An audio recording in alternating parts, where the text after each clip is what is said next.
የስብከተ ርዕስ የሟርተኞች መንደር ይበጠበጣል ይላል። ኢየሱስ እየተነገረ ሟርተኛ በሰላም አይተኛም። በቸርች ውስጥ ብቻ አይደለም ከዚህ በኋላ አጋንንት የሚጮኸው፣ ገበያ ውስጥ ይጮኻል። መርካቶ ስትገባ ይጮኻል።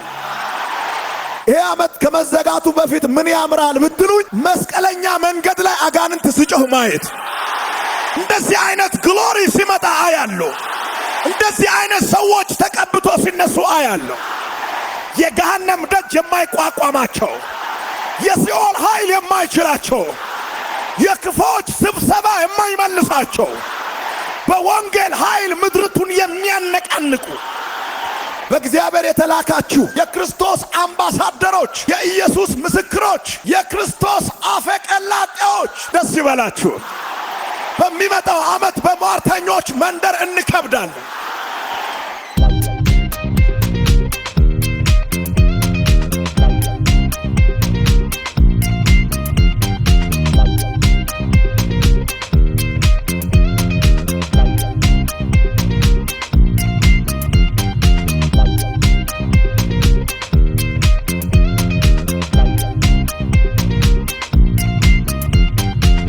ክራይስት አርሚ ቲቪ ኢትዮጵያን ይመልከቱ።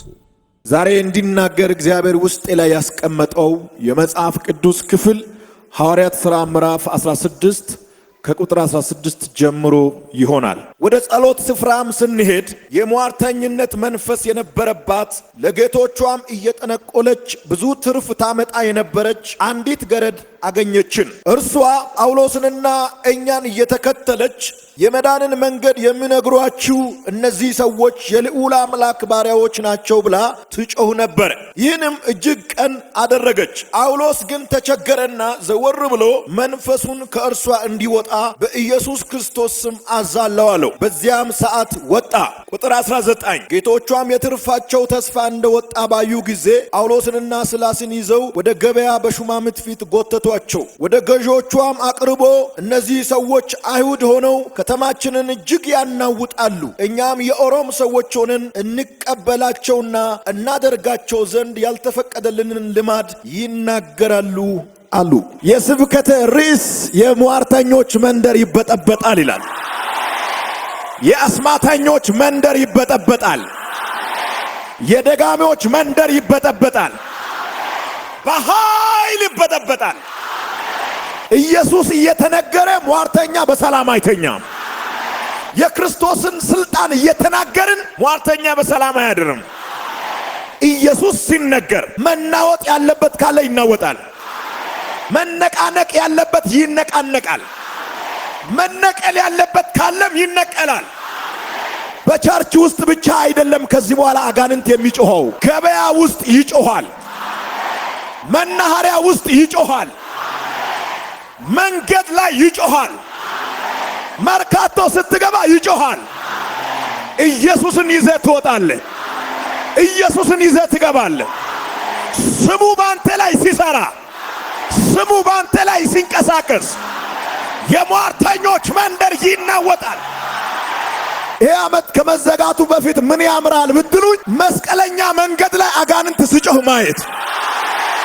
እንደዚህ አይነት አኖይንቲንግ ሲንቀሳቀስ አያለሁ። እንደዚህ አይነት ግሎሪ ሲመጣ አያለሁ። እንደዚህ አይነት ሰዎች ተቀብቶ ሲነሱ አያለሁ። የገሃነም ደጅ የማይቋቋማቸው፣ የሲኦል ኃይል የማይችላቸው፣ የክፎች ስብሰባ የማይመልሳቸው፣ በወንጌል ኃይል ምድርቱን የሚያነቃንቁ እነዚህ ሰዎች የሚነሱት ከዚህ ጉባኤ ውስጥ ነው። የተቀባችሁ ጥሪ ያላችሁ በእግዚአብሔር የተላካችሁ የክርስቶስ አምባሳደሮች፣ የኢየሱስ ምስክሮች፣ የክርስቶስ አፈቀላጤዎች ደስ ይበላችሁ። በሚመጣው ዓመት በሟርተኞች መንደር እንከብዳለን። ሐዋርያት ሥራ ምዕራፍ 16ን በምታነቡበት ጊዜ ጳውሎስና ሲላስ ተያይዘው ከ9 ሰዓት በኋላ ወደ ጸሎት ስፍራ ይሄዳሉ። ምን ለማድረግ? ለመጸለይ፣ የእግዚአብሔርን ፊት ለመፈለግ፣ መንፈሳዊ የሆነውን ሥርዓት ለማከናወን ተያይዞ ወደ ጸሎት ስፍራ ይሄዳሉ። ተያይዞ ወደ ጸሎት ስፍራ እየሄዱ መንገድ ላይ ያልተጠበቀ ነገር ተከሰተ። የፊልጵስዩስ ነዋሪ የሆነች ክፉ መንፈስ ውስጧ ላይ የሰፈሩባት በክፉ መንፈስ እየተነዳች የሰዎችን ተስፋ ነገ ከነገ ወዲያ የሚሆነውን የሚለውን ለሰዎች የምትናገር አንዲት ሴት መንገድ ላይ አገኘቻቸው እና እነ ጳውሎስን እየተከተለች ትጮህ ነበር ይላል። የምትጮኸው እሷ አይደለችም። መንፈሱ ታውኳል። በነ ጳውሎስ መግባት በጳውሎስ ውስጥ ያለውን ክብር በጳውሎስ ውስጥ ያለውን የኢየሱስን ስም ስላልቻለ የፊልጵስዩስ ከተማ ነዋሪ በሆነች ሴት ውስጥ የነበረው መንፈስ መናወጥ ጀመረ። መረጋጋት አልቻለም። እየተከተለች ትጮኻለች። እነዚህ የልዑል የእግዚአብሔር ባሪያዎች ናቸው እያለች ትጮኻለች። ውስጧ ሆኖ የሚጮኸው ሌላ መንፈስ እንደሆነ ጳውሎስ ተረዳ። በጣም የሚገርማችሁ ሳታቋርጥ ትጮኻለች። እየተከተለች ሳታቋርጥ ትጮህ ነበር። ስፍራው ምኩራብ አይደለም፣ የጸሎት ስፍራ አይደለም፣ መንገድ ላይ ነው። መንፈሱ ስለታወከ ነው የሚጮኸው። እዛም የሚንጫጩ ስለተረበሹ ነው። ተስማምተ አትኖርም። ከዚህ በኋላ ተደባልቀ አንድ ሆነ አትኖርም። ልዩነት የምታመጣው በምረብሽ አኖይንቲንግ ስትነሳ ነው። ጳውሎስ መንፈሱ እጅግ ስለተበሳጨ ወደ ጸሎት ስፍራ መግባት አልቻለም። ዘወር አለና መንፈሱ ከሷ ውስጥ እንዲወጣ አዘዘ። አያችሁ፣ መናፍስትን መለየት ስጦታ ያስፈልጋል። እናንተ ዘራፊዎች፣ እናንተ ሌቦች እያለች አይደለም ምትጮኸው። የልዑል ባሪያዎች አሜን አሜን አላለም። አታላይ መንፈስ እንደሆነ ያውቅ። ወዳጅ የመለየት ጸጋ ከሌለ አጋንንት በጣም ጮሌ ነው። በቀላሉ ልትለየው አትችልም። ሊሳን ይናገራል፣ አሜን ይላል፣ እንዳንተ ያሸበሽባል። አጋንንት የማስወጣት ብቻ ሳይሆን አጋንንትን የመለየት ጸጋም ነበረው። ማስወጣት ለሁሉም የተሰጠ ስልጣን ነው። ማንም አጋንንትን ማስወጣት ይችላል በኢየሱስም። መለየት ግን ይከብዳል። እና ጳውሎስ የመለየት ጸጋም ነበረው። መንፈሱ ከሴትዮዋ ላይ ጮሆ እንደወጣ አዘዘ። ባዘዘበት በዛውኑ ሰዓት መንፈሱ ጮሆ ወጣ። የወጣው መንፈስ ቀላል እንዳይመስላችሁ የከተማውን በረከት የያዘ ሰዎችን ሁሉ ሽባ ያደረገ በሱ በኩል ካልመጣ በረከት የለም ብሎ የሚያምን በእሷ ደግሞ የሚነግዱ ሰዎች ነበሩ፣ ባለሀብቶች። እሷ ውስጥ ሆኖ መንፈሱ ይናገራል። እሷ ውስጥ ሆኖ መንፈሱ ይሰራል።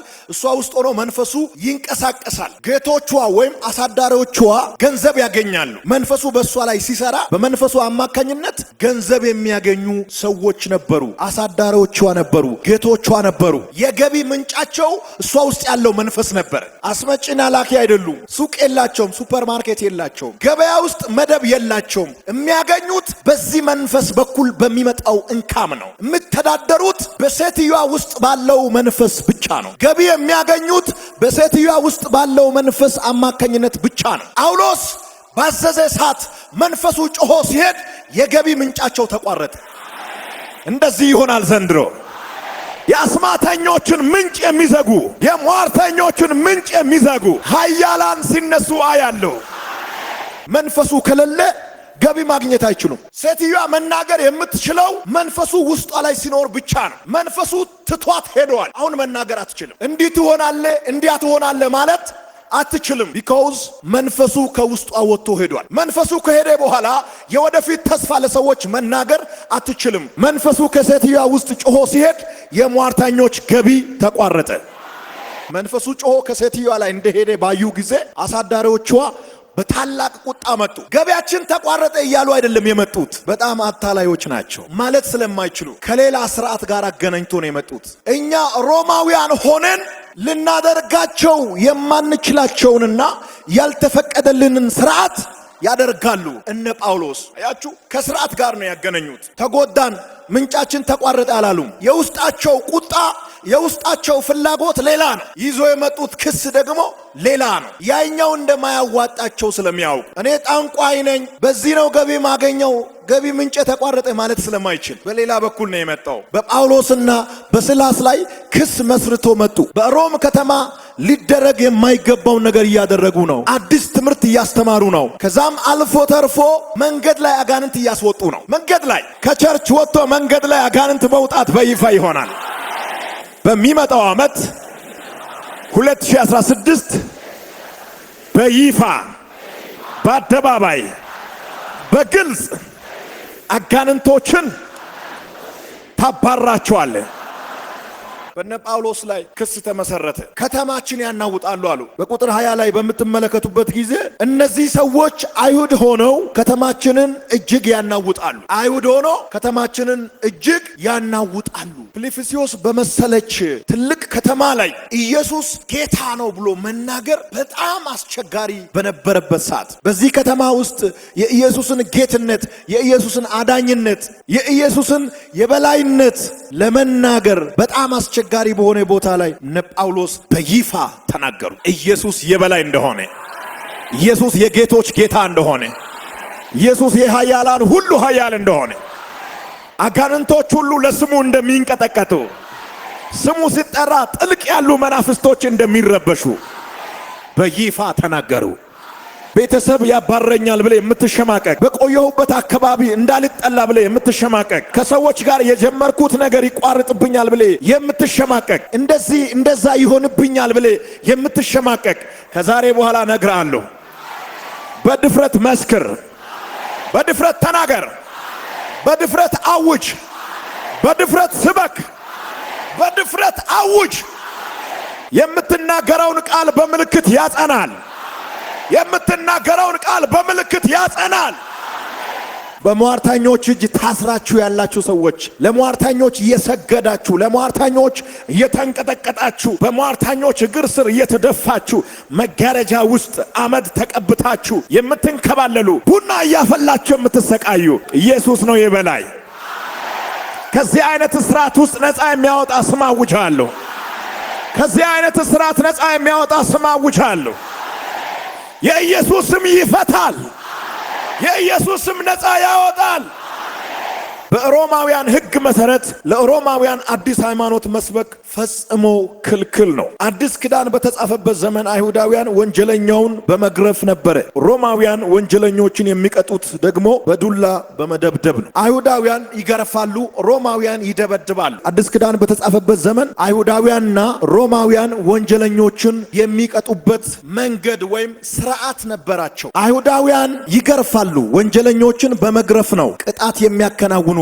ጳውሎስና ሲላስ ተይዘው ወደ ገበያ ፊት ተወሰዱ። በሮማውያን ስርዓት መሰረት በአደባባይ በገበያ ፊት በዱላ ተደበደቡ። ኢየሱስ ጌታ ነው ብሎ አጋንንት ስላባረሩ ብቻ። መደብደብ ብቻ አይደለም፣ በመጨረሻ ወደ ወይን ቤት ተጣሉ። ወደ ወይን ቤት ከተጣሉ በኋላ እግራቸው ወደፊት ተደርጎ እጃቸው ወደ ታች ተደርጎ ከግድግዳ ጋር ተጣበቀ። ቀላል ድብደባ አይደለም። ሰውነታቸው ደም በደም ሆኗል። ከፍተኛ ጉዳት ደርሶባቸዋል። በዚህ ሁኔታ እንደገና ወደ ወይን ቤት ተጣሉ። በወይን ቤት ከተጣሉ በኋላ የታሰሩበት ሁኔታ ቀላል እንዳይመስላችሁ። ስቃያቸው በጣም ከፍ እንዲል ስለተፈለገ መሬት ላይ ይቀመጡና እግራቸው ወደፊት ይደረጋል። በዚህ አይነት ወንጀል የተያዙ ሰዎች የሚታሰሩበት ስርዓት ነው። ወደፊት እግራቸው ተደርጎ ከወለል ጋር ይጣበቃል፣ እጃቸው ከግድግዳ ጋር ይታሰራል። ምንም ያልታሰረ ፓርቲ የለም። በዚህ አይነት ሁኔታ እግራቸው ከወለል ጋር ተጣብቋል፣ እጃቸው ከግድግዳ ጋር ታስሯል። ከሰውነታቸው ላይ ደም እየፈሰሰ ነው። ይህን ሁሉ ጭንቅ ትተው እግዚአብሔርን ያመሰግናሉ። በሚገርም ዜማ ያመሰግናሉ። የሚፈሰውን ደም አያዩም። የተጣበቀውን እግራቸውን አያዩም። ከግድግዳ ጋር የታሰረውን እጃቸውን አያዩም። የደረሰባቸውን የሞራል ክሳራ አያዩም። የደረሰባቸውን ውርደት አያዩም። ሰማይን ያያሉ። ሰማይን ብቻ እያዩ ይዘምራሉ። ሁሉም ጆሮአቸውን ወደ እነሱ አነሱ። የሚገርም ምስጋና ከውስጣቸው ሲፈልቅ፣ የሚገርም ምስጋና ከውስጣቸው ሲፈስ፣ የሚገርም ምስጋና ከውስጣቸው ወደ ውጭ ሲወጣ የሰሙ እስረኞች በሙሉ ተደነቁ። ሳይቆይ የምድር መናወጥ ሆነ። በዛን ሰዓት የእጃቸው ሰንሰለት ወደቀ፣ የእግራቸውም ሰንሰለት ወደቀ። የታሰሩት ወደ ላይ መዝለል ጀመሩ፣ ተለቀቁ። ታምናላችሁ ወይ? ራቫለሴ ካታኒያማንድ ዛሬ ከሰዓት በኋላ ያልተጠበቀ መለቀቅ ይሆናል። ያልተጠበቀ መሄድ ይሆናል። ያልተጠበቀ መነሳት ይሆናል። ያልተጠበቀ ጉብኝት ይሆናል። ያልተጠበቀ ሳቅ ይሆናል። ያልተጠበቀ ካሳ ይለቀቃል። እያመሰገንክ ያንተ ነገር ይበቅላል። እያመሰገንክ ያንተ ነገር ይመጣል። እያመሰገንክ የእስር ቤት በር ይከፈታል። እያመሰገንክ በሽታ ይራገፋል። እያመሰገንክ ካንሰር፣ ልብ ድካም፣ HIV፣ ስኳር የምጥል በሽታ ከላይ ላይ ይረግፋል። የምታመሰግኑ ከሆነ እግዚአብሔር አይዘገይም። ባጎረመረምክ ልክ እግዚአብሔርን ባማ ልክ እየራክ ነው የምትሄደው። ባመሰገንክ ልክ ወደ እግዚአብሔር ትቀርባል፣ እግዚአብሔርም ወደ አንተ ይቀርባል። በምንም አይነት ሁኔታ ውስጥ ልትሆን ትችላለህ። አመስግን። በሽታ ተሸክመህ አመስግን። ማጣት አሰቃይቶ አመስግን። ዝቅ ብለህ እየሄድክ አመስግን። የሚያስጨንቅ ዜና ሰምተህ እያለ አመስግን። በምስጋና መዝገብ ይገለበጣል። በምስጋና ሐዘን ወደ ደስታ ይቀየራል። በምስጋና ለቅሶ ወደ ሳቅ ይቀየራል። በምስጋና ብቸኝነት በክብር ይቀየራል። በምስጋና በሮች ይከፈታሉ። እጃቸው ላይ የነበረው ሰንሰለት ወደቀ። የእግራቸው ሰንሰለት ለቀቀ። የወይን ቤት መሰረት ተናወጠ። በያሉበት መግቢያ በሮቹ በሙሉ ተከፈቱ። እዛም ተከፈቱ፣ እዝም ተከፈቱ። የግራም ተከፈተ፣ የቀኝም ተከፈተ፣ ውስጥ ያለውም ተከፈተ፣ ውጭ ያለውም ተከፈተ። ከምድር መንቀጥቀጥ በኋላ የእስር ቤት ዘበኛ ቀና ብሎ ሲያይ በር ሁሉ ተከፍቷል። እስር ቤት ውስጥ የሚያስደንቅ ነገር ተከስቷል። የሆነውን ነገር መለየት አልቻለም። እስረኛ ሁሉ የሄደ መስሎት ራሱን ለማጥፋት ሰይፉን ሲያነሳ ጳውሎስ ሁላችን በዚህ አለን፣ ራስን እንዳታጠፋ አለን አለው። ያመለጠ የለም አለን። እኛ ተከፈተ ብለን ሹልክ ብለን አንወጣም። ደረት ነፍተን ነው የምንወጣው። ተለምነን ነው የምንወጣው እንጂ። በእስር ቤት አካባቢ የተፈጠረው የምድር መናወጥ ከፍተኛ የምድር መናወጥ ነው የተከናወነው። ከዚህ ሁሉ ትርምስ በኋላ የነቃው ዘበኛ ግራ ገባው። የሚይዘውን አጣ፣ የሚጨብጠውን አጣ። በራሱ ላይ የሚመጣው ነገር ስለሚያውቅ አንድ እስረኛ ካመለጠ በሮማውያን ሕግ መሰረት ጠባቂው ይገደላል። እስረኛው የሚጠጣውን መራራውን ጽዋ ራሱ ይጠጣል። ያንን ስለሚያውቅ ራሱን ለማጥፋት መሳሪያ ሲያነሳ ጳውሎስ ከውስጥ ሆኖ እያየ ስለነበረ እዚህ ስላለን ራስን አታጥፋ፣ ዛሬ ላንተ የመዳን ቀን ነው። በሁለት ሰዎች ጸሎት ለእስረኞች ሁሉ ጉብኝት ሆነ። በሁለት ሰዎች ጸሎት የእስር ቤት በር ለሁሉም ሰው ተከፈተ። በጳውሎስና በስላስ ጸሎት ምክንያት፣ በጳውሎስና በስላስ ምስጋና ምክንያት የእስር ቤት በሮች ሁሉ ተከፈቱ። ሁሌ በሚያጎረመርም ቤተሰብ ውስጥ ሆነ አንተ ብቻ አመስግን። የእነሱም ጭምር ነው የሚከፈተው። ከሰባት ቤተሰብ መሃል አንተ ሰባተኛ ሆነ የምታመሰግን ከሆነ የስድስቱ ጉዳይ ባንተ ይቀየራል። ከአምስት ቤተሰብ ውስጥ አንተ ብቻ የምታመሰግን ከሆነ የአራቱ በአንተ ምክንያት ይቀየራል። ዛሬ የኛ ቤት ጉዳይ የሚቀየረው በምስጋና እንደሆነ ይነግራለሁ። ዛሬ የእናንተ ጉዳይ የሚቀየረው በምስጋና እንደሆነ ይነግራለሁ። ጌታ ኢየሱስ አልዓዛር ወደ ተቀበረበት ስፍራ ሄዶ አመሰግናለሁ አለ። አመሰግናለሁ ስል ሰውየው መቃብር ውስጥ እየተዘጋጀ ነው ለመውጣት እንደተገነዘ። ከ5000 የሚበልጥ ሕዝብ ከፊት ተቀምጠው ኢየሱስ ክርስቶስ ትንሹን ዳቦ ይዞ ምን አለ? አባቴ ሆይ አመሰግናለሁ። ትንሽ ነው ብሎ አላኮረፈም እኮ። ትንሿን ዳቦ ይዞ ወደ እግዚአብሔር አንስቶ ምን አለ? አመሰግናለሁ ስል ዳቦ ወደ ግራም ወደ ቀኝም ማደግ ጀመረ። ሚያካባሳ ምስጋና ህይወት የሌለው ነገር ያሳድጋል። ዳቦ እኮ ህይወት የለው። 10 ዓመት ቢቀመጥ ዳቦ ነው የሚሆን። ሳይዙን አይጨምርም፣ ግራሙን አይጨምርም። ኢየሱስ እየጸለየ ግን ዳቦ ግራሙን ጨመረ፣ ስፋቱን ጨመረ፣ ክብደቱን ጨመረ፣ በቃ ጨመረ። ቆርጦ ሲሰጡ ይጨምራል፣ በዝም በኩል ሲቆርጡ ይጨምራል። ምስጋና ነው። ስታመሰግን ይበዛል። አንዳንዱ ደሞዙ አልበቃኝም ይላል። ደሞዝ ጭማሪ አግኝተ አትለወጥም። ባለው አመስግን። ካላመሰገንክ አይበቃም ደሞዝ። ባለ 100,000 ደሞዝተኛ ብትሆን አይበቃ። በዚህ ዘመን በደሞዝ አትኖርም፣ በምስጋና ነው። ስታመሰግን ዝም ብሎ ይመጣና ይገባል። በ5,000 ደሞዝ የ50,000 ደሞዝተኛ ህይወት ትኖራለህ። እንዳውም እኔ አንድ የቤት ስራ ልስጣችሁ። ሐምሌ 30 ድረስ የምታወጣውን ወጪ በሙሉ ጸጉር ለማሰራት ከሳሙናም ጀምሮ ልብስ ለመግዛት፣ ለቀለብ፣ ለዘይት፣ ለምግብ፣ ለቤት ክራይ፣ ለመብራት፣ ለውሃ በለው፣ ለልጆች፣ ለትምህርት ቤት ምናምን፣ ለማህበራዊ ኑሮ፣ ለመቃብር ቦታ እያልክ አውጣው። ዝም ብለህ መዝግበውና 30 ሲደርስ ስራው። እስኪ ወጪውን ሰርተ ያንተን ደሞዝ ስራ። ከዛ በኋላ ዝም ነው የምትለው፣ ሌላ ጊዜ አታወራው። እናንተ ችግራችሁ ገቢውን ነው የምትሰሩት እንጂ ወጪውን አሰሩ። ከየት ነው የምታመጣው? አንተ ደሞዝ 7,000 ብር ነው። በ30 ቀን ውስጥ የምታወጣው 35,000 ብር ነው። እና ከየት ነው የመጣው? ያኛው ከየት ነው የመጣው? ሚራክል ማኒ የሚባለው እኮ እሱ ነው። እሱ ነው። እግዚአብሔር ያኖራል፣ በምስጋና ያኖራል።